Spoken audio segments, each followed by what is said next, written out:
Kaixo, gu Oskar Ander eta Jeltsu gara, Saitap enpresa aurkeztuko dizuegu, eta gu gara Mendizabala institutuko ikasleak eta mekatronika industrial zikloa ikasi dugu.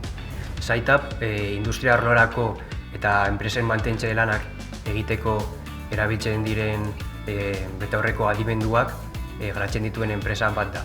Laser teknologiaren bitartez, betaurrekoaren lentean proiektatzen dugu beharrezkoa den informazioa.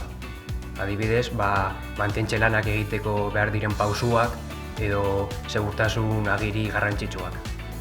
Horrez gain, datuak denbora errealean erregistratzen ditu eta gainera kamerari eta altabozari esker tekniko batekin zuzenean komunikatu dezakezu.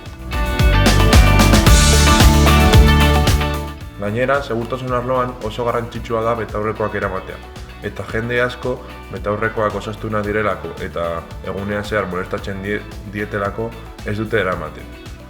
Gure betaurrekoekin hau ez da gertatuko, oso arinak direlako eta informazio baliagarria ematen digutelako. Ikas-enpresa metodologiarekin, enpresa bat zerotik nola hasten den ikasi dugu, oso praktikoa izan da eta gainera ferietan ikusi dugu nola beste enpresak sortu diren eta oso divertigarria izan da gainera. Eibarreko azokara joateko enpresaren logotipoa, txartelak eta kartel batzuk prestatu genituen eta gauza beki egiten ikasi genuen zelako lana ekartzen duen onerako gauzak egiten. Eusko Jaurlaritzatik jasotako diru laguntzari esker, gai izan gara prototipoa eratzeko. Prototipoa sortzeko, laserra, betaurrekoaren karkasa eta ispiluak erosi genituen.